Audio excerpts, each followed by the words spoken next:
ओम गुरुभ्यो नमः। सभी को अहम ब्रह्मास्मि।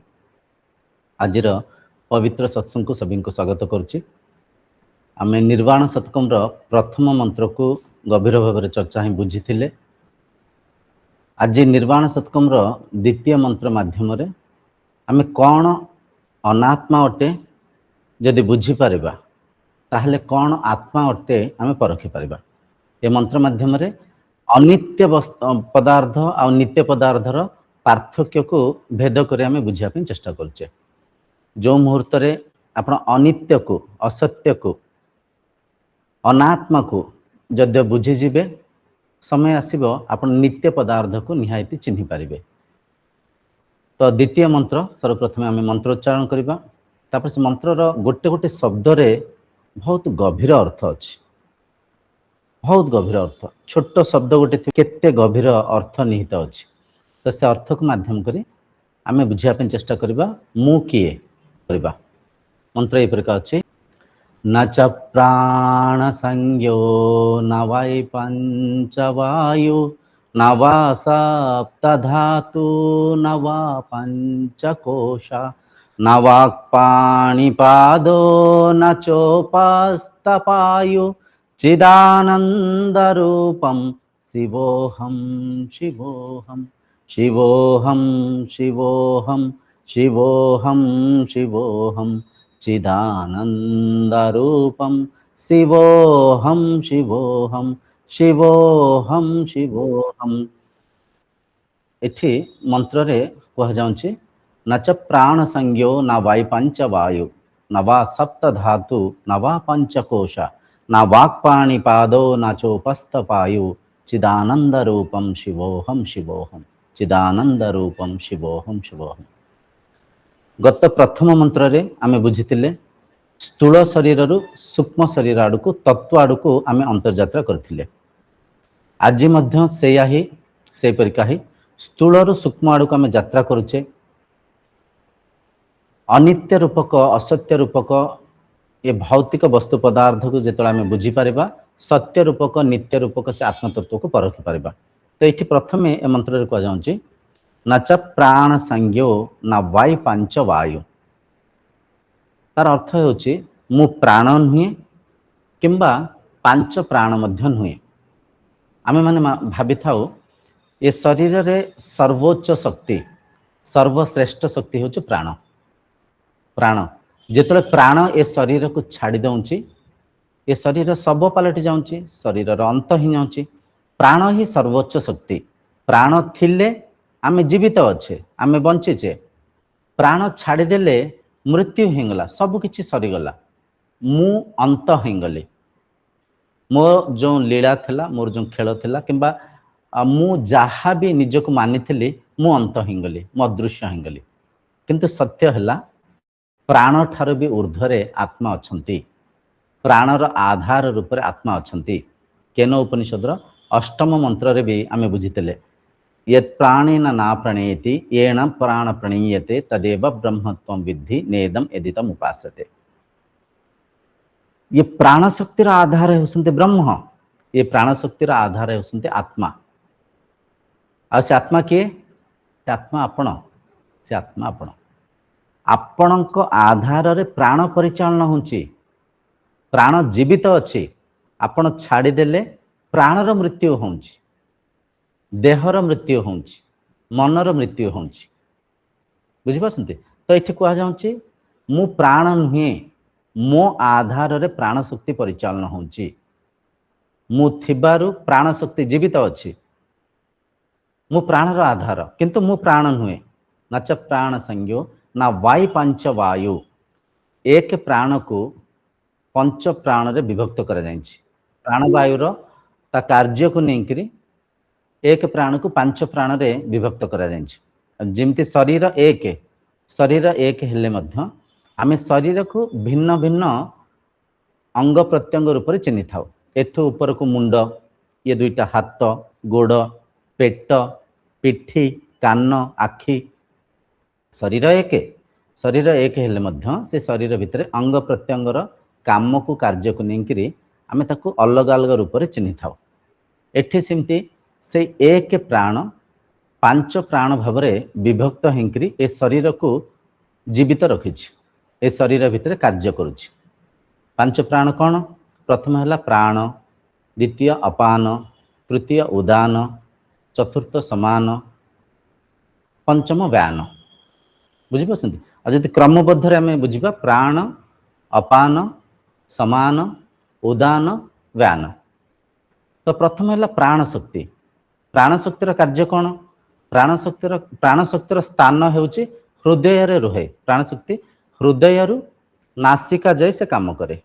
आम जो प्राण शक्ति को आम जो अम्लजनी को ऑक्सीजन को ग्रहण करचे से ऑक्सीजन भीतर को जाऊँची हृदय को परिचालन करिबारे सहाय्य करुची। माने नासिका ठो हृदय भीतर जो बॉडी को फंक्शन करोंची जो कार्य करोंची से प्राण शक्ति करोंची। प्राण शक्ति निश्वास को नबारे प्राण शक्ति सहाय्य करे। हृदय स्पंदन रे आ जो हमर रेस्पिरेटरी सिस्टम अछि ताकू फंक्शनिंग करे के प्राण शक्ति। प्राण पर आस जाए अपान वायु। अपान वायुर स्थान है नाभि। नाभि स्थान है अपान वायु। अपान वायु कौन करे? नाभिरु तल को काम करे। नाभिरु तल को अपान वायु शरीर रे थिबा जहाँ भी मलिन पदार्थ को बाहर को छाड़े। जेमति कि मलमूत्र विसर्जन आम करूँ। मल विसर्जन करुवा समय आप देखते आम कुंथऊ था माने कौन से वायु माध्यम रे मल को बाहर को त्याग करिबारे से अपान वायु आमको साहाय्य करिथाए। अपान वायु एमती भी झाड़ बाहर को आसबार साहाय्य करिथाए। झाड़ जो स्वेदरंध्र अच्छी झाड़ बाहर को आसबार अपान वायु साहाय्य करिथाए। जेतले प्रसव होता है, जो माँ जड़े शिशु को जन्म देउथांती सेठी भी से अपान वायु ही साहाय्य करिथाए। अपान वायु। अपान वायु पर आसी जाए समान वायु। समान वायु खाद्य को जीर्ण करिबारे साहाय्य करिथाए। खाद्य को जीर्ण करिबारे जहाँ भी आम खाऊचे से खाद्य को जीर्ण करिबारे समान वायु कार्य करिथाए।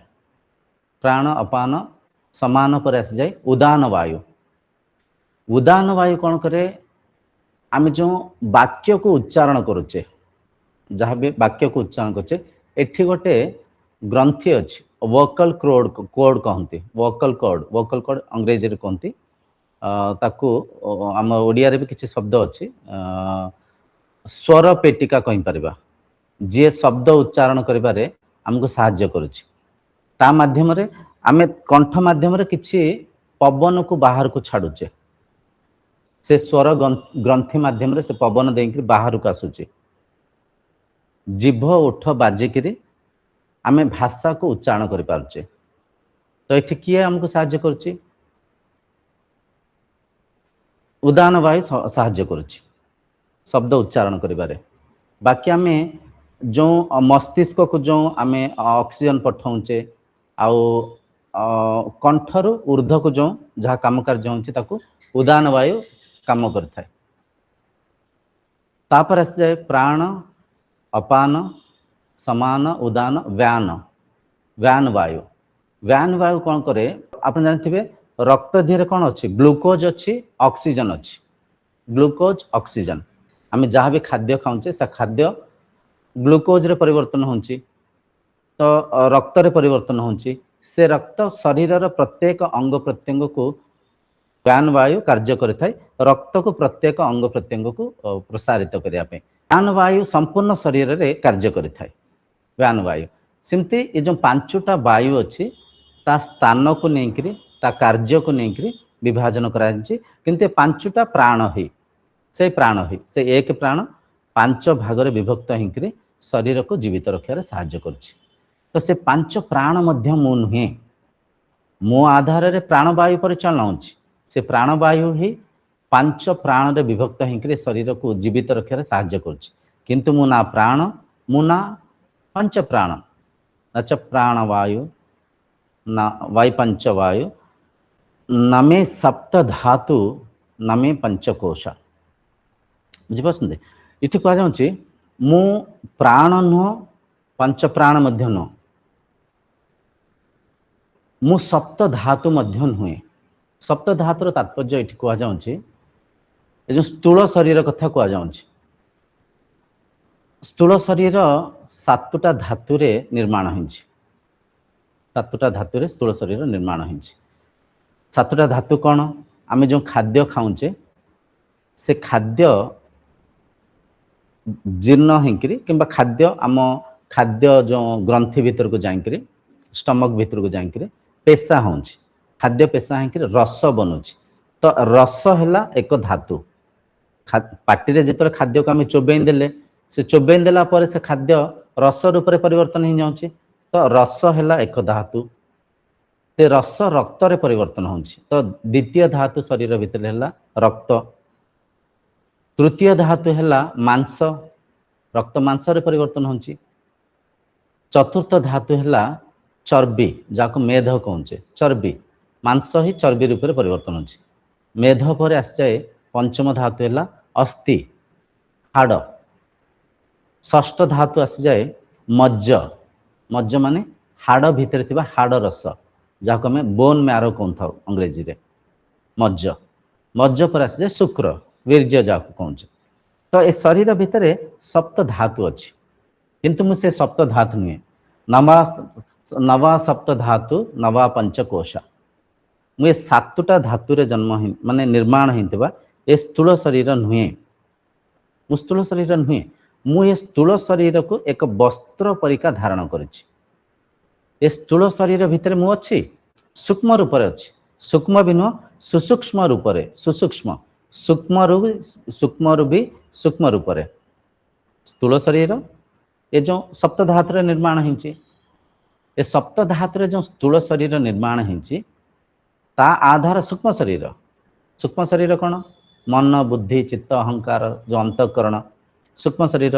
କିନ୍ତୁ ମୁଁ ଏ ଶରୀର ଭିତରେ ସୁସୂକ୍ଷ୍ମ ଭାବରେ ଅଛି। ସୁସୂକ୍ଷ୍ମ ମାନେ ସୂକ୍ଷ୍ମରୁ ବି ସୂକ୍ଷ୍ମ ଭାବରେ ଅଛି ମୁଁ ଏ ଶରୀର ଭିତରେ, କିନ୍ତୁ ମୁଁ ଏ ସ୍ଥୂଳ ଶରୀର ନୁହେଁ। ଆମେ ବୁଝୁଛେ କ'ଣ ଆତ୍ମା ନୁହନ୍ତି, କ'ଣ ବ୍ରହ୍ମ ନୁହନ୍ତି, କ'ଣ ଅନିତ୍ୟ ଅଟନ୍ତି। ଯେତେବେଳେ ଆମେ କ'ଣ ବ୍ରହ୍ମ ନୁହନ୍ତି ଚିହ୍ନିପାରିବା, ବୁଝିପାରିବା, ଅନ୍ତତେ କ'ଣ ବ୍ରହ୍ମ ଅଟନ୍ତି ତାଙ୍କୁ ଆମେ ପରଖିପାରିବା। ତାଙ୍କୁ ବୁଝିବା ପାଇଁ ଆମେ ଅନ୍ତର୍ଯାତ୍ରା କରୁଛେ, ସ୍ଥୂଳରୁ ସୂକ୍ଷ୍ମ ଆଡ଼କୁ ଯାଉଛେ। ପ୍ରଥମେ କୁହାହେଲା ମୁଁ ପ୍ରାଣ ଶକ୍ତି ନୁହଁ, ପାଞ୍ଚ ପ୍ରାଣ ନୁହଁ। ସପ୍ତ ଧାତୁରେ ଗଢ଼ା ହେଇଥିବା ହାଡ଼ ମାଂସରେ ଏ ଯେଉଁ ଶରୀର ଅଛି, ଏ ଶରୀର ମଧ୍ୟ ମୁଁ ନୁହଁ।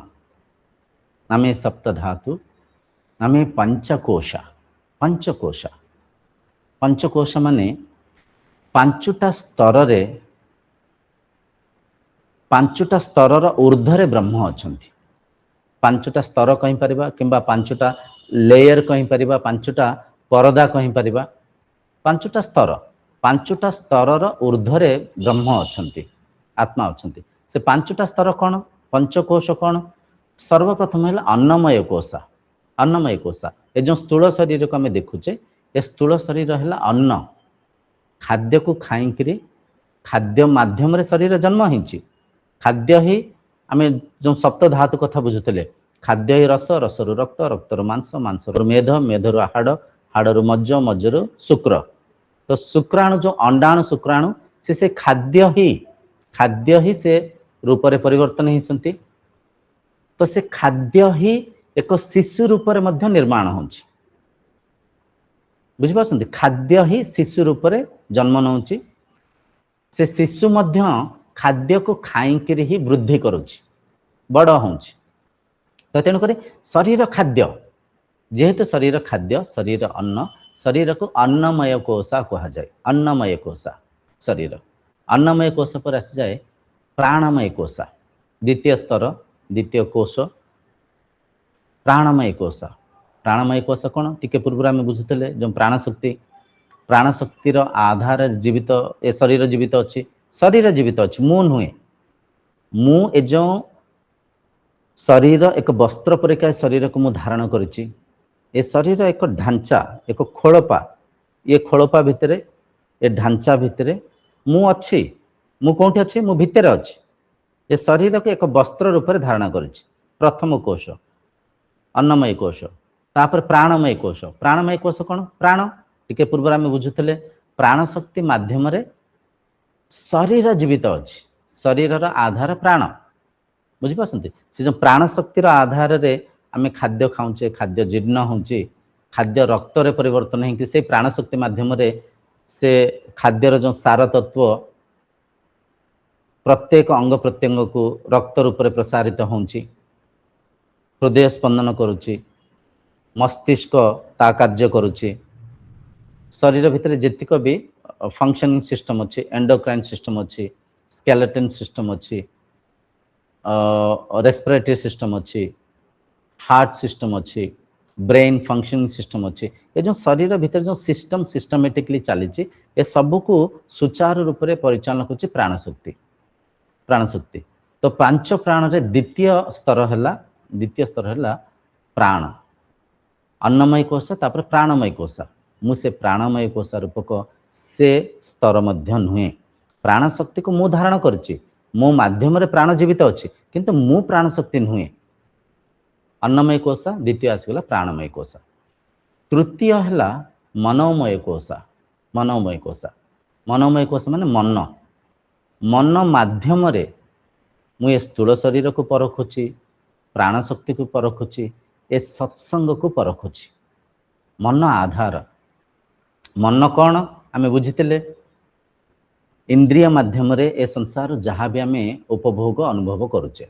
पांचटा शरीर रे पांचटा कर्मेन्द्रिय पांचटा ज्ञानेन्द्रिय अच्छंती से इंद्रियों को माध्यम रे आमे स्थूल संसार रे भौतिक संसार रे जहाँ भी उपभोग करुचे अनुभव करुचे ता स्मृति संग्रहित होकरी मस्तिष्क भितरे मनर निर्माण करुची आमे गोटे जिनस को देखिले एटा गोटे कैमरा स्मृति संग्रहित है मस्तिष्क भितरे से कैमरार चित्र छपी गला आपने सत्संग को शुणुसंती कर्णेन्द्रिय माध्यम रे ए सत्संग को शुणुसंती चक्षुन्द्रिय माध्यम रे मोबाइल किंबा जहाँ भी लैपटॉप किंबा स्मार्ट टीवी जो भी आप बसिक जो इलेक्ट्रॉनिक डिवाइस माध्यम रे देखुसंती चक्षु देखुची ये संपूर्ण सत्संग आपण मस्तिष्क भितर छपी जाऊँच संग्रहित होउची रहूँच आपको इंद्रिय माध्यम रे ग्रहण करुसंती तो जहाँ भी आमे उपभोग करुचे अनुभव करुचे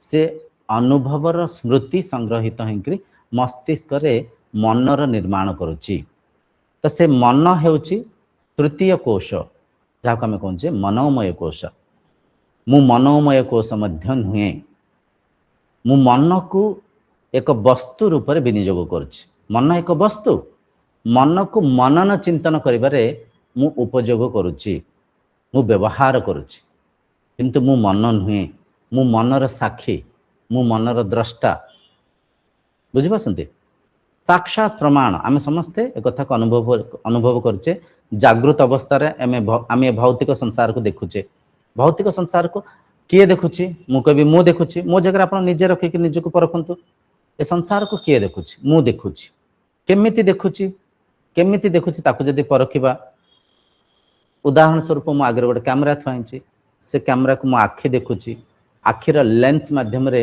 भितर थिबा रेटिना भितर ये कैमराटा प्रतिबिंबित होउची रेटिना संगे किछि स्नायु मस्तिष्क संगे जोड़ी होकर अच्छी ता भितर किछि न्यूरो एक्टिविटीज चली बुझिपारछन्ती इलेक्ट्रॉनिक सिग्नल्स किछि पठिया जाउची मस्तिष्क भितर ये कैमरार फोटो अच्छी स्मृति अच्छी आगुरी मुझे देखी आगुरी अनुभव करछि तो से स्मृति जागृत होउची से स्मृति कोठी जागृत होउची मस्तिष्क रे मन रे ताको किए देखुची मु देखुची ए कैमरा को मु केमती चिन्हुची इंद्रिय मन माध्यम रे मनर ऊर्ध्वरे थाइकरी मु चिन्हुची बुझिपारछन्ती ये सत्संग देखिबा पूर्व निहायती आपन मन रे प्रथमे विचार जागृत होइथिबो विचार समय हेलानी निर्वाण सतकम द्वितीय मंत्र आम आज चर्चा हवा समय हेलानी चलंतु आम मोबाइल ऑन करिबा आम टीवी ऑन करिबा कंप्यूटर ऑन करिबा सत्संग विचार आसिला मन रे जो विचार आसिला से विचार को किए देखिला मु देखिली मु जदि विचार को देखिली विचार एक दृश्य मु द्रष्टा मु से विचार साक्षी मु से विचार ऊर्ध्वरे अच्छी बुझिपारछन्ती तो ये जो विचार मन रे आसिला से विचार को मु देखिली मु सोटू शरीर माध्यम रे क्रिया कली कार्य कली मोबाइल को ऑन कली टीवी को ऑन कली बसिक देखुची किछि विचार एमितिया भी आसु थाए जा उपरे मु कार्य करेनी, जा उपरे मु किछि क्रिया करेनी। तो विचार निहायते कोठी अछि? मनरे अछि, मनरे अछि। से विचार को जी परखुची सी हेले असली मु, सी हेला मु, किंतु से मन मु नुहे, से मन मु नुहे।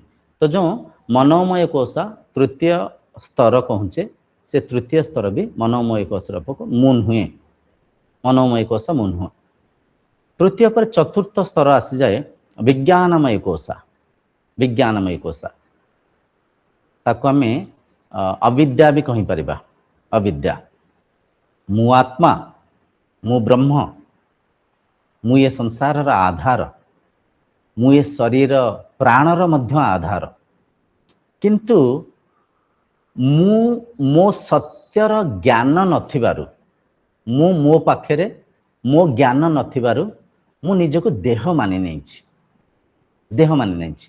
तो मनर से स्तर जो स्तर रे मु निजको ए शरीर मानिछि, एक नाम मानिछि, एक देह मानिछि, एक आकार आकृति मानिछि। तो मनर से स्तर जो स्तर रे मु निजको देह मानिछि, से स्तर को विज्ञानमय कोशा कहा जाए, विज्ञानमय कोशा। अच्छा, इठी प्रश्न उठे, मु जदि आत्मा मु निजको काई कि देह मानिछि? मते सेही परिका छोट बेले परिचय दिया जाइथिला। जेतले भौतिक संसार को मु चिन्हि थेली, भौतिक संसार को जेतले माँ किंबा बाबा किंबा सांग साथी बंधु मित्रों के माध्यम रे जेतले भौतिक संसार रो परिचय जने शरीर पाइन थांती, से व्यवहारिक रूप रे स्थूल भाव रे परिचय पाइन थांती। शरीर को एक ना दिया हला, से ना को समस्त डाकिले प्रियरंजन प्रियरंजन प्रियरंजन, समस्ते प्रियरंजन प्रियरंजन ना डाकिले। प्रियरंजन को बापा, प्रियरंजन को माँ, प्रियरंजन को आश्रम घर साटे सिलट बंधु सांग साथी, गोटे शरीर को ना दिया हला। से ना सांगे सब जिनस को जोड़िकी भौतिक वस्तु पदार्थ को चिन्हट करागला, चिन्ह दिया गला स्थूल भाव रे। एटा स्वाभाविक प्रकृति रे प्राकृतिक भाव रे व्यवहारिक रूप रे आमे शरीर को चिन्हि थाउ, शरीर रो नाम देई थाउ, भौतिक वस्तु पदार्थ को से देह सांगे जोड़िकी चिन्हि थाउ। तो से जो ज्ञान अछि, से ज्ञान मो अहंकार रे बसी जाइछि, मो सत्य को घोड़े नहीं। मु आत्मा, मु ब्रह्म, किंतु मो निजर तत्व को मु भूली जाइछि। मने रे मु निज को देह मानि नहीं, शरीर मानि नहीं।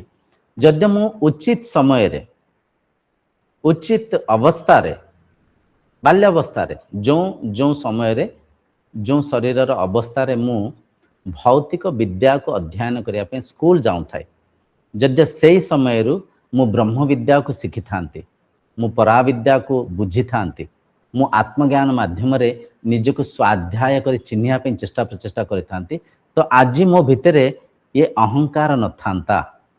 ये जो चतुर्थ स्थिति अच्छी, चतुर्थ स्तर अच्छी, मो भितर ये अविद्या न थांता, अविद्या न थांता। मु निज को चिन्हि पारि थांती, किंतु ब्रह्म ज्ञान अभाव परा विद्या को अध्ययन न करिबारु, शास्त्र ज्ञान अभाव मु निज को देह मानी।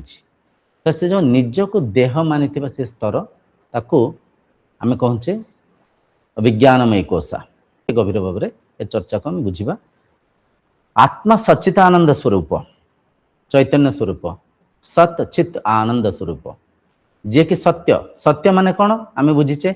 सत्य जे कि नित्य, जे थिले, जे अछंती, जे रहिबे, देश काल वस्तुर ऊर्ध्वरे अछंती। से थिले, से अछंती, से रहिबे, से सत, से चैतन्य स्वरूप, चेतना स्वरूप, से आनंद स्वरूप। तो जेहेतु ब्रह्म नित्य पदार्थ, आमे जो पंचकोश को माध्यम करी अनात्मा अनात्मा अनात्मा, असत्य असत्य असत्य, अनित्य अनित्य अनित्य कहूचे, तांको अनित्य काहे कहूचे?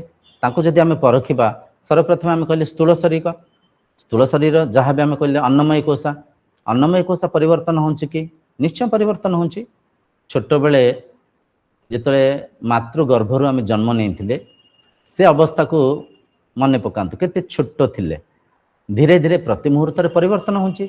शरीर आकार आकृति, शरीर अंग प्रत्यंग प्रति मुहूर्त परिवर्तन होउछि। यद्य परिवर्तन होउछि से नित्य नुहे, से मिथ्या, मिथ्या से स्थूल शरीर पर प्राण शक्ति, अन्नमय कोश पर प्राणमय कोश।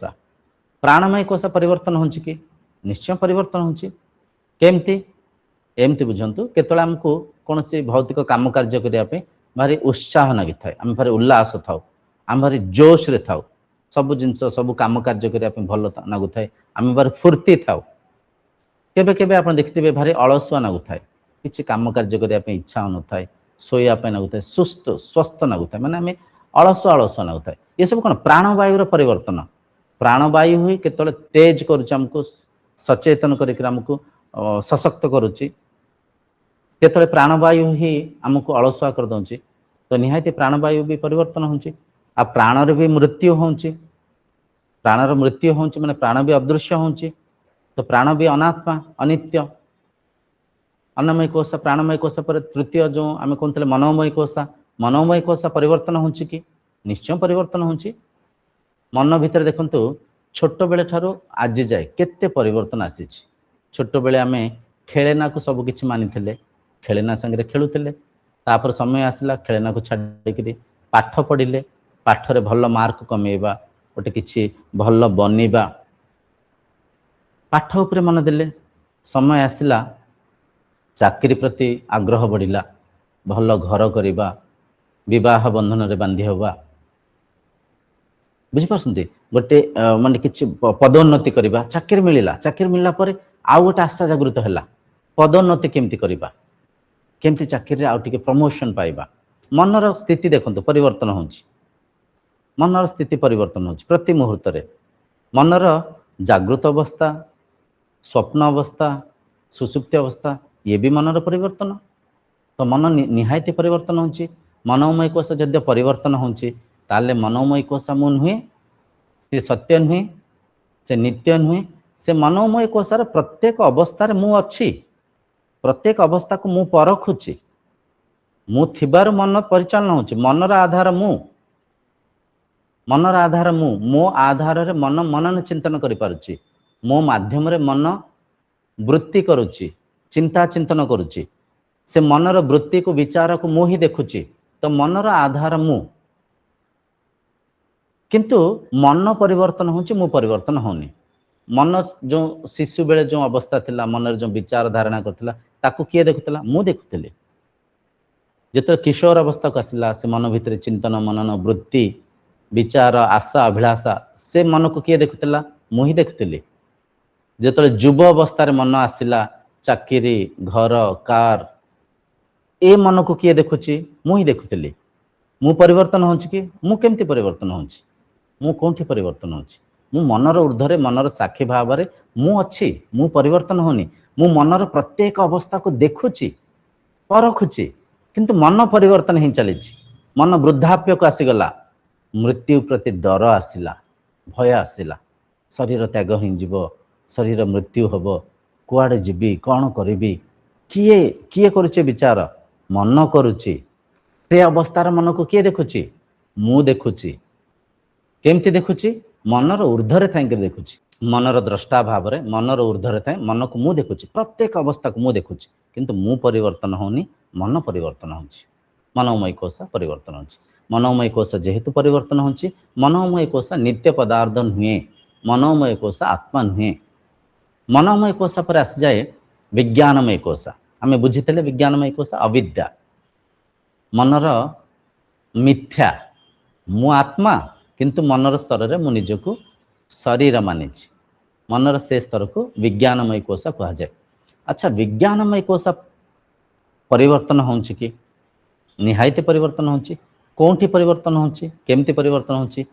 जो मुहूर्त रे आमे निद्रावस्था को प्रवेश कले, निद्रावस्था को आमे प्रवेश कले, मन जागृत अवस्था निद्रावस्था को पळेला, सोई पइले। जेतरा आमे सोई पडुचे, मु को भूली जाउचे ना, निज को भूली जाउचे ना। मु देह, मु शरीर, मु राम श्याम, मु दुर्गा काली सरस्वती, जहाँ भी मो ना जहाँ भी अच्छे, मु से नाम को भूली जाउची, मु से देह को भूली जाउची, मु मते भूली जाउची, मु मते भूली जाउची। इठी प्रश्न उठे, निद्रावस्था स्वप्न रे तो मु निज को देखुची, ठीक अच्छे। जदि स्वप्न रे निज को देखुसंती, स्वप्न जिते सुसुप्ति अवस्था को जाऊँच सेठी तो अदृश्य ही जाऊँच।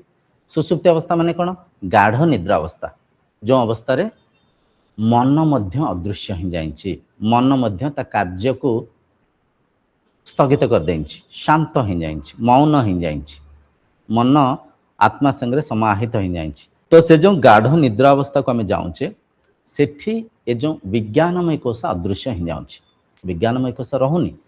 मु शोइले राति 9टार शोइली, सकाळे 6टार उठी पहुँची, आहा हा बढ़िया नागिला, आनंद नागिला, भारी सुख नागिला। केतले राति पाईगला जानी पाइलिनी, केते खुशी नागिला, बढ़िया से शोइली, झरका पटे बढ़िया पवन दौला, शांति रे शोइली। अच्छा शांति रे शोइली, से शांति को मु निश्चय अनुभव करिछि। जदि से शांति को अनुभव करिछि मु निश्चय अच्छी, भारी आनंद रे शोइली, भल नागिला। भल काहाको नागिला? मते नागिला। मते जदि भल नागिला, शांति नागिला, आनंद नागिला, मु व्याख्या करुछि मु निश्चय अच्छी। किंतु मु जो देह भाव को जो मु को निज स्वरूप मानिथिली, से मु को मु भूली जाइछि, ते अहंकार को मु भूली जाइछि। तो ए स्तर रे देखंतु अहंकार मध्य अदृश्य हिंगला। तो अहंकार जो आमे चतुर्थ स्तर कहते आत्मार, से मध्य आत्मा नुहे, से मध्य नित्य पदार्थ नुहे, से अनित्य पदार्थ। तापर आसी जाए आनंदमय कोशा। आनंदमय कोशा निद्रावस्था, निद्रावस्था को आनंदमय कोशा कहता। आनंदमय कोशा, आनंदमय कोशा कहीं कह जाइए? निद्रावस्था को जिते गोटे शरीर प्रवेश करे से ता सबु किछि दुख जंजाल को भूली जाए। सबु किछि आम समस्ते अनुभव करछे। भाभी नि जर है, भीषण जर, देह ताती जाऊँची, 2 दिन हेले आम किछि खाइने, किछि पीने, मुंड व्यथा होउची, भारी कष्ट होउची, भारी कष्ट। 2 दिन हेले जर, बांती होउची, देह थरुची, आम ठिया ही पारुने, भारी कष्ट होउची, भारी पीड़ा रे पीड़ित अच्छे। जर होइची, आम सोई पइले जर को भूली गले, मन मन शांत होगला, मन सुप्त होगला, जर को भूली गले। जर तो छाड़ू, छोट रोग भावी नियंतु कहार हार्ट बाइपास सर्जरी हम, हृदयर सर्जरी हम, केते बड़ रोग, केते बड़ पीड़ारे से व्यक्ति थे, भितर केते व्याकुलता थी, केते चंचलता थी। काली सकाळे मोर सर्जरी हम, हार्ट बाइपास सर्जरी, केते बड़ दुखर से अच्छे। किंतु से व्यक्ति जो शोई पड़ुंट भूली जाऊँच, सब किछि भूली जाऊँच, आनंद स्थिति रे रहउछंती, अंतर्मुखी हो जाऊँच, शांत हो जाऊँच। जड़े व्यक्ति 1 कोटी टंका बिजनेस रे लॉस कर देइछंती, भारी दुखित अच्छा, भारी कष्ट अच्छा, बहुत दुख रे अच्छा। 1 कोटी टंका हरैली, 1 कोटी टंका पलैला, आहा हा हा, भारी कष्ट अच्छा। जिते शोई पड़े भूली गले 1 कोटी टंका हरई से जिनस को। जड़े लटरी पाई 10 कोटी टंका पाई, आनंद खुशी खुशी रे अच्छा। जिते शोई पड़े से खुशी को भी भूली गले। माने भौतिक संसार रे जहाँ भी आम मन रे मनन चिंतन करूँ, भौतिक जहाँ भी दुख जंजाल थाए, से सबू जिनस को आम भूली जाइए आनंद स्थिति को पलाओ, शांत स्थिति को पलाओ। अनेक लोक एमती भी अच्छा जहाँ को निद माड़ी न थाए, से किसी स्लीपिंग पिल्स खाती, टैबलेट्स कहीं शोया चेष्टा करती। कहीं शोया चेष्टा करती? न शोइले मन चंचल हो, मन अस्थिर हो। जड़े व्यक्ति 21 दिन न खाइले न पीले, किछि पानी भी पीबेनी, किछि खाद्य खाइबेनी, बंची पारिबे संभव असंभव नुह। किंतु जड़े व्यक्ति 11 दिन न शोइले मृत्यु हो, मृत्यु 11 दिन जदि न शोइबे, लगातार 11 दिन चेईकी रहिबे, से शरीर देहांत हो। माने खाद्य ठारू अधिक आवश्यक निद्रार अछि, निद्रार। कहीं आमे आमे एक कथा को अनुभव करछे। भाविनतु कोठी बाहाघर, कोठी किछि घरे आमर किछि फिक्स्ड किछि फंक्शन एमती है, राति सारा आम चेईचे, किंबा किए मेलोडी प्रोग्राम यात्रा भी देखु था, राति सारा किए यात्रा देखिले, गोटे राति जी अनिद्रा होती, ता परदिन केमती लगु थाए, केते मन रे चंचल अस्थिर, शोइबा पे केते व्याकुलता, नहीं मु शोइबी, आग मु शोइबी, तो कहीं से जो शोवा समय मन विश्राम करुच्ची शरीर तो विश्राम करुच्ची ही शरीर विश्राम संगे संगे मन भी शांत होउची मन भी विश्राम करुच्ची मन मौन होउची तेणुक से स्थिति को आम कौन आनंदमय कोशा से आनंदमय कोशा मु कि आनंदमय कोशा मध्य नुहे कहीं नुहे से विचार रहित स्थिति को मु उपभोग करुच्ची अनुभव करुच्ची आनंदमय कोशारू मुझे जागृत अवस्था को आसूची निद्रा अवस्था भांगुची निद्रा अवस्था सदा सर्वदा रहुनी अनित्य पदार्थ असत्य पदार्थ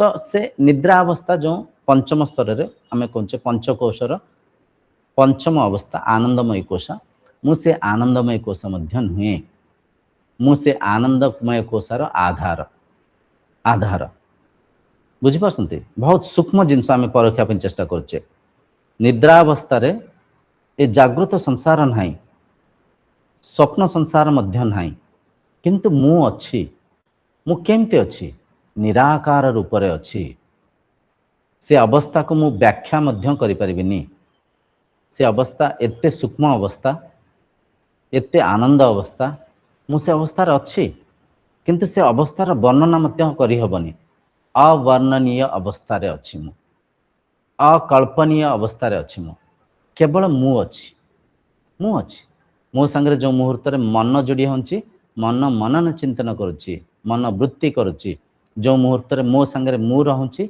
जेहेतु मु रहूची मो संगे कौन दृश्य ना मु निजक चिन्ह पारुनी तो नवा नवा सप्त धातु नवा पंचकोशा जो पांचटा स्तर रे मु निजर तत्व को चिन्ह चेष्टा करी मुझे पंचकोश मध्य नुहे ना वाक्पाणी पादो ना चौपस्थ पायो ना वाक्पाणी पादो वाक् पाणी पाद इठी गत प्रथम मंत्र रे आमे बुझुतले प्रथम मंत्र रे बुझुतले ज्ञानेन्द्रिय कथा बुझुतले चक्षु नुह कान नुह बुझीपार मु चक्षु कान नुह माने ज्ञानेन्द्रिय मु नुहे बुझुतले एठी हमको कर्मेन्द्रिय आत्मा नुहंती कर्मेन्द्रिय ब्रह्म नुहंती मु कर्मेन्द्रिय नुह से कथा बुझा जाऊँ ना वाक्पाणी पादो ना चौपस्थ पायो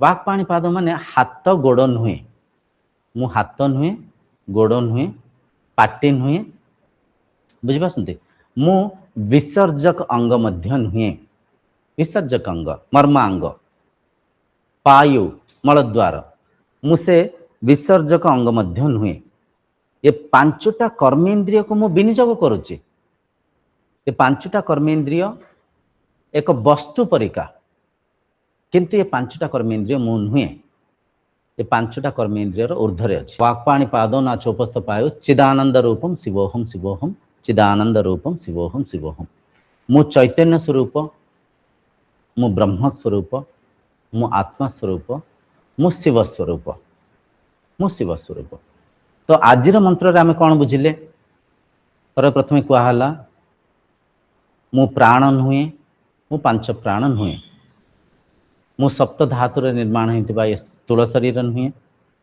मु पंचकोश रूपक से पांचटा स्तर मध्य नुहे मु कर्मेन्द्रिय नुहे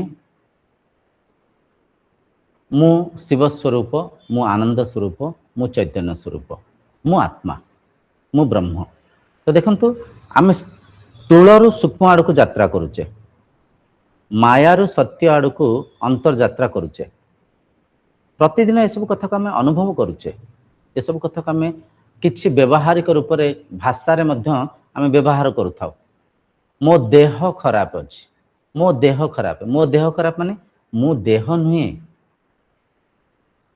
मु देह को एक वस्त्र रूप से धारण कर मो देह नुहे मो देह मो मुंड मो मन खराब अच्छे आज घर टे पाटितुंड हो मो मन खराब अच्छे मो मन मु मन नुहे मो आत्मा मन मोर एक वस्तु मन को मु एक वस्तु रूप से विनियोग करुच्ची किंतु मु आत्मा मु ब्रह्म मु नित्य पदार्थ मु चैतन्य स्वरूप मु सच्चिदानंद स्वरूप ये शरीर भितर मु विद्यमान अच्छे ये शरीर को एक वस्त्र रूप से विनियोग करुच्ची ଶରୀରର ଏକ ସୀମା ଅବଧି ଅଛି। ଶରୀର ଜନ୍ମ ନେଇଛି, ସମୟ ଆସିବ ଏ ଶରୀରର ମୃତ୍ୟୁ ହେବ, କିନ୍ତୁ ମୋର ମୃତ୍ୟୁ ହେବନି। ମୁଁ ନିତ୍ୟ ପଦାର୍ଥ, ମୁଁ ଶରୀର ଇନ୍ଦ୍ରିୟ ମନର ଊର୍ଦ୍ଧ୍ୱରେ ଅଛି, ମୁଁ ପ୍ରାଣର ଊର୍ଦ୍ଧ୍ୱରେ ଅଛି। ମୋ ମାଧ୍ୟମରେ ପ୍ରାଣଶକ୍ତି କାର୍ଯ୍ୟରତ ଅଛି, କାମ କରୁଛି। ପ୍ରାଣଶକ୍ତିର ଯେଉଁ ପ୍ରାଣଶକ୍ତି ହିଁ ପାଞ୍ଚ ପ୍ରାଣ ରୂପରେ ବିଭକ୍ତ ହେଇକିରି ପାଞ୍ଚ ପ୍ରାଣ ଶରୀରକୁ ଜୀବିତ ରଖିଛନ୍ତି। ଏ ପାଞ୍ଚ ପ୍ରାଣକୁ ଆଧାର କରି ପାଞ୍ଚଟା ଜ୍ଞାନେନ୍ଦ୍ରିୟ, ପାଞ୍ଚଟା କର୍ମେନ୍ଦ୍ରିୟ ଭୌତିକ ସଂସାରକୁ ଉପଭୋଗ କରୁଛନ୍ତି, ଅନୁଭବ କରୁଛନ୍ତି। ଏ ପାଞ୍ଚଟା ଜ୍ଞାନେନ୍ଦ୍ରିୟ କର୍ମେନ୍ଦ୍ରିୟଙ୍କୁ ଆଧାର କରି ମନ ମନନ ଚିନ୍ତନ କରୁଛି, ମନ ଭିତରେ ବୃତ୍ତି ଜାଗୃତ ହେଉଛି। ମନ ଭିତରେ ଯେଉଁ ବୃତ୍ତି ଅଛି, ଯେଉଁ ବିଚାର ଅଛି, ସେ ବୃତ୍ତିକୁ ହିଁ, ସେ ବିଚାରଧାରାକୁ ହିଁ ମୁଁ ସୁଖ ଦୁଃଖ କହୁଛି, ରାଗ ଦ୍ୱେଷ କରୁଛି। ମୁଁ ସୁଖ ଅଛି, ମୁଁ ସୁଖ ନାହିଁ, ମୁଁ ଆନନ୍ଦରେ ଅଛି। ମନ ସୁଖରେ ଅଛି, ମନ ଦୁଃଖରେ ଅଛି। ଆମେ କହୁଥାଉ ମୁଁ ଭାରି ଦୁଃଖରେ ଅଛି, ମୁଁ ଭାରି କଷ୍ଟରେ ଅଛି। ସତରେ ମୁଁ କଷ୍ଟରେ ଅଛି କି? ପରଖନ୍ତୁ। ଯଦି ମୁଁ ସତରେ କଷ୍ଟରେ ଥାଏ, ତାହେଲେ ନିଦ୍ରା ଅବସ୍ଥାରେ ମୁଁ ସେ କଷ୍ଟକୁ କାହିଁ ଭୁଲି ଯାଉଛି? କ'ଣ ଏମିତି ଘଟଣା ହେଉଛି ଯାହା ମାଧ୍ୟମରେ ମୁଁ ସେ କଷ୍ଟକୁ ଭୁଲି ଯାଉଛି, ମୁଁ ସେ ଦୁଃଖକୁ ଭୁଲି ଯାଉଛି? ମନ ଯେଉଁଠି ଯୋଡ଼ି ହେଉଛି, ମନ ଭିତରେ ଯେଉଁଠି ବିଚାର ଯୋଡ଼ି ହେଉଛି, ମନ ଯେଉଁଠି ବୃତ୍ତି କରୁଛି, ମନ ଯେଉଁ ପରିକା ଏ ସଂସାରକୁ ମନନ ଚିନ୍ତନ କରିଛି, ଅନୁଭବ କରିଛି, ସେ ମାଇଣ୍ଡକୁ ପ୍ରୋଗ୍ରାମିଂ କରିଛି। ମନର ସଂରଚନା ଆମେ ଯେଉଁ ପରିକା କରିଛେ, ସେଇ ମନର ସ୍ଥିତିକୁ ନେଇକରି, ସେଇ ମନର ଦଶାକୁ ନେଇକରି ଆମେ ସଂସାରକୁ ପରଖୁଛେ। ଆଉ ଯେଉଁ ମୁହୂର୍ତ୍ତରେ ମୋ ସାଙ୍ଗରେ ମନ ଯୋଡ଼ି ହେଲା, ମୁଁ ମନର ସ୍ତରରେ ହଜିଗଲି, ମୁଁ ନିଜକୁ ଭୁଲିଗଲି, ମୁଁ ନିଜକୁ ମନ ମାନିନେଲି। ମନ ମାନିନେଲି। ମୁଁ ଦେଖୁଛି, ମୁଁ ଖାଉଛି, ମୁଁ ଚାଲୁଛି, ମୁଁ କାମ କାର୍ଯ୍ୟ କରୁଛି। ଯେଉଁ ସ୍ତରରେ ମନ ହିଁ ମାୟା, ମନ ହିଁ ମାୟା, ଯେଉଁଠି ବି ମୋ ସାଙ୍ଗରେ ମନ ଯୁକ୍ତ ହେଲା, ମନ ଯୋଡ଼ି ହେଲା, ମୁଁ ହଜିଗଲି। ମନର ଯେକୌଣସି ଅବସ୍ଥା ବି ହେଉ, ମନର ଜାଗୃତ ଅବସ୍ଥା ହେଉ କିମ୍ବା ମନର ସ୍ୱପ୍ନ ଅବସ୍ଥା ବି ହେଉ, ମୁଁ ମନରେ ଠାକୁରଙ୍କୁ ଦେଖିଲି, ମୁଁ ମନରେ ଭଗବାନ ଶିବଙ୍କୁ ଦେଖିଲି। ଆଚ୍ଛା, ଭଗବାନ ଶିବଙ୍କୁ ଦେଖିଲେ? ଆଜ୍ଞା, ମୁଁ ମନରେ ଭଗବାନ ଶିବଙ୍କୁ ଦେଖିଲି। କେମିତି ଦେଖିଲେ? କେମିତି ଦେଖିଲେ କ'ଣ? ଭଗବାନ ଶିବ ବହୁତ ଏମିତି ଜଟା ଅଛି ତାଙ୍କର, ଚନ୍ଦ୍ରମା ତ୍ରିଶୂଳ ଧାରଣ କରିଛନ୍ତି, ମୃଗ ଛାଲକୁ ପିନ୍ଧିଛନ୍ତି, କୈଳାସରେ ବସିଛନ୍ତି। ଆଚ୍ଛା, ଆପଣ କ'ଣ କରିଥିଲେ? ମୁଁ ସେଠି ପୂଜା କରୁଛି ଠାକୁରଙ୍କୁ, ଠାକୁରଙ୍କୁ ମୁଁ ବନ୍ଦନ କରୁଛି, ମୁଁ ଆଳତୀ କରୁଛି। ଆଚ୍ଛା, ଆପଣ ଆଳତୀ କରୁଥିଲେ, ଆପଣ ଶିବଙ୍କୁ ଦେଖିଲେ? ହଁ, ନିଶ୍ଚୟ ମୁଁ ଦେଖିଲି। କେଉଁଦିନ ଦେଖିଲେ? କାଲି ରାତିରେ ସ୍ୱପ୍ନରେ ଦେଖିଲି। କାଲି ରାତିରେ ପାହାନ୍ତିଆ ସ୍ୱପ୍ନ ଦେଖିଲି, ସକାଳିଆ। ସକାଳିଆ ସ୍ୱପ୍ନ ଦେଖିଲେ ମାନେ ସତ୍ୟ ଏଇଟା। ଆମେ କିଛି କଥା ମାନିଥାଉ, ଆମେ ମାନିଥାଉ, ପାହାନ୍ତିଆ ସ୍ୱପ୍ନ ମାନେ ସତ ଏଇଟା। ଆଚ୍ଛା, ରାତିରେ ସ୍ୱପ୍ନ ସେଇଟା ସତ ନୁହଁ? ନା ନା ନା, ପାହାନ୍ତିଆ ସ୍ୱପ୍ନ ସତ। ମୁଁ ଦେଖିଲି, ଶିବଙ୍କୁ ଦେଖିଲି। ଆଚ୍ଛା ସାର୍, ଆପଣ ଶିବଙ୍କୁ ତ ଦେଖିଲେ, ସାର୍ ଆପଣ ଶିବଙ୍କୁ ଦେଖୁଥିବା ସମୟରେ ଆପଣ କେଉଁଠି ଥିଲେ? ମୁଁ କହୁଛି ପରା, ମୁଁ ପୂଜା କରୁଥିଲି। ଆଚ୍ଛା, ଆପଣ ଯଦି ପୂଜା କରୁଥିଲେ, ତାହେଲେ ଆଉ ଟିକେ ପରଖନ୍ତୁ, ସତରେ ଆପଣ ପୂଜା କରିଥିଲେ ନା ଆପଣ ଶୋଇଥିଲେ? ଆପଣ ସ୍ୱପ୍ନ କହୁଛନ୍ତି। ସର୍ବପ୍ରଥମେ ଆପଣ କହିଲେ ମୁଁ ସ୍ୱପ୍ନରେ ଦେଖିଲି, କାଲି ପାହାନ୍ତିଆ ସ୍ୱପ୍ନରେ, ଆଜି ସକାଳେ ପାହାନ୍ତିଆ ସ୍ୱପ୍ନରେ ଦେଖିଲି। ପ୍ରଥମେ ସାର୍ ଆପଣ କହିଲେ ସ୍ୱପ୍ନରେ ଦେଖିଲି। ଯଦି ସ୍ୱପ୍ନରେ ଦେଖିଲେ, ତାହେଲେ ସ୍ୱପ୍ନକୁ କିଏ ଦେଖୁଛି? ସେଠି ଆଉ ଆମ ମୁଣ୍ଡ କାମ କରିବନି, ସେଠି ଆମ ବିବେକ ଶୂନ୍ୟ ହେଇଯିବ। ଓହୋ ହୋ, ଠିକ୍ ଅଛି, ଠିକ୍ କହୁଛନ୍ତି ଯେ ଏଠି ଟିକେ ମନ ଧରି ହେଉନି, ଆମେ ଟିକେ ଫେରେ ବାଟ ବଣା ହେଇଯିବା। କି ପ୍ରଶ୍ନ ପଚାରୁଛନ୍ତି ଆପଣ? ପ୍ରଶ୍ନର ଉତ୍ତର ମୁଁ କେମିତି ଦେବି? ସ୍ୱପ୍ନରେ ମୁଁ ତ ଦେଖିଲି, ମୁଁ କହୁଛି ମୁଁ ଦେଖିଲି। କହିଲେ ନାଇଁ ନାଇଁ, ଆପଣ ଆଜ୍ଞା, ଆପଣ କହୁଛନ୍ତି ସ୍ୱପ୍ନରେ ଦେଖିଲେ। ସ୍ୱପ୍ନରେ ଯଦି ଦେଖିଲେ, ଆପଣ କେଉଁ ସ୍ଥିତିରେ ଥିଲେ? ସତରେ କ'ଣ ଆପଣ ଶିବଙ୍କୁ ପୂଜା କରୁଥିଲେ ନା ଆପଣ ଖଟିଆ ଉପରେ ଶୋଇଥିଲେ? କେଉଁଠି ଥିଲେ? ସେଇଠି ସେ ବ୍ୟକ୍ତି ବିବେକ ଜାଗୃତ ହେବ। ନାଇଁ ନାଇଁ, ଠିକ୍ ଅଛି, ନାଇଁ ମୁଁ ତ ଶୋଇଥିଲି ଖଟିଆ ଉପରେ, ମୁଁ ତ ଶୋଇଥିଲି। ଆଚ୍ଛା, ଆପଣ ଯଦି ଶୋଇଥିଲେ, ତାହେଲେ ସ୍ୱପ୍ନକୁ ଦେଖିଲା କିଏ? କିଏ ଦେଖିଲା? ଆପଣ ଦେଖନ୍ତୁ, ଆପଣ କନଫ୍ୟୁଜ୍ କରୁଛନ୍ତି ମୋତେ। ମୁଁ ଦେଖିଲି ବାରମ୍ବାର ଆପଣ କହୁଛି। ଯଦି ମୁଁ ଦେଖିଲି, ତାହେଲେ ମୁଁ ବିନା ଚକ୍ଷୁରେ ଦେଖିପାରୁଛି, ବିନା ଆଖିରେ ଦେଖିବାର କ୍ଷମତା ମୋ ଭିତରେ ଅଛି। ଟିକେ ଭାବିବେ ସେ ବ୍ୟକ୍ତି, ହଁ ଠିକ୍ ଅଛି, ବିନା ଚକ୍ଷୁରେ ଦେଖୁଛି। ଯଦି ବିନା ଚକ୍ଷୁରେ ଦେଖୁଛି, କେଉଁଠି ଦେଖୁଛି? ମନରେ ଦେଖୁଛି। ହଁ, ମନରେ ଦେଖୁଛି। ତାହେଲେ ସ୍ୱପ୍ନ କ'ଣ? ବିଚାର। ହଁ, ବିଚାର। ताल से विचार को जे देखुसंती से विचार ठार अलग अछंती जे देखुसंती से द्रष्टा जहाँ को देखुसंती से दृश्य टिके तांको विवेक जागृत होबो टिके ना ठीक अछि बुझी पारुछि किंतु बुझी पारनी कहीं ना अविद्यार जेतले प्राथमिक दशार आम एसबू कथा को परखु थाउ स्वप्न को सत्य मानि थाउ आ द्वितीय आम संस्कार जहाँ थाए से परिका आम संसार को परखि थाउ स्वप्न जहाँ था माने आम भौतिक संसार जहाँ भी शिखि थाउ आमको अनेक लोक एपरिका मार्गदर्शन करते बुझी था स्वप्न सकाळिया स्वप्न देखिले सत्य हुए सकाळिया जदि क्या साप देखिले ताले हूँ कि बाधा विघ्न हम सकाळिया जदि कहार मृत्यु देखिले ये गोटे दुखर समय आसूची एटा गोटे अशुभ संकेत आज्ञा मन विचार करुच्ची मन एक वृत्ति चलला जागृत अवस्था भी आम विचार करूँ जागृत अवस्था कहारी मृत शरीर देखिले टीवी रे किसी न्यूज देखिले टीवी रे कहारी डेड बॉडी देखिले जदि जागृत अवस्था अशुभ समय नुह अशुभ मुहूर्त नुह ताले स्वप्न अवस्था केमती अशुभ संदर्भ कहूचे जहाँ मानिचे किसी लोक एमती अविद्यारे एमती भी मनमुखी किसी ना कि व्याख्या कर दे था से सब कथा को आम बुझीपारि था से परिका आम संसार को मानि था किंतु परखिले से स्वप्न स्थिति को जी देखुंट से स्वप्न जे द्रष्टा से स्वप्न जे साक्षी से आत्मा आ से आत्मा से स्थिति रे से स्थान रे थाइकि ही से मन माध्यम रे ए जागृत अवस्था को मध्यम फरकुसंती जागृत अवस्था को देखुसंती तो जागृत अवस्थार आधार जेमती मन स्वप्न अवस्थार आधार मध्य मन से जागृत स्वप्न तृतीय अवस्था मनर कौन सुसुप्ति अवस्था गाढ़ निद्रा अवस्था जो अवस्था मु मन कार्यरत नहीं मन विश्राम करुच्ची मन मौन ही जाइए फैन बुलूला फैन थमी जाइए फैन काम करूनी कंप्यूटर चली कंप्यूटर स्क्रीन रे आम देखुले सब डिस्प्ले होता सिनेमा चली क्रिकेट चली सत्संग चली आम कंप्यूटर स्क्रीन रे देखुले कंप्यूटर स्क्रीन शट डाउन होगला बंद होगला स्विच ऑफ होगला आउ किछि नाही स्क्रीन कला देखा जाउछ कला किछि नाही डिस्प्ले नाही ठीक सुसुप्ति अवस्था सेया मन रूपक से टीवी बंद होगला मन रूपक से कंप्यूटर स्विच ऑफ होगला शट डाउन आउ किछि नाही कौन अच्छी कला देखा जाउछ तो सुसुप्ति अवस्था तो से सुसुप्तिर आधार मु से मनर जो तृतीय अवस्थार आधार मु तो आशा करुच्ची आज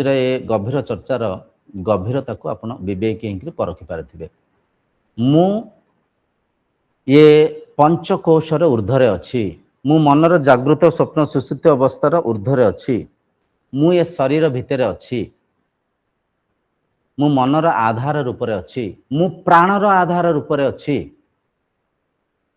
मु प्राणर आधार रूपरे अच्छी शरीरर मृत्यु हब मनर भी मृत्यु हब किंतु मु अजर मु अमर मु अविनाशी मु निजको न चिन्हि थिबारु निजको देह भाव रे देह मानि थिबारु भौतिक विचारधारा को भौतिक जो विचारधारार आदान प्रदान को भौतिक ज्ञान को आधार करी मु अविद्यारे निजको सीमित मानी सीमित किंतु मु ब्रह्म मु असीम मु प्रत्येक शरीर भितर अच्छी मु एक मु नित्य एठी आजिर चर्चा संपूर्ण है।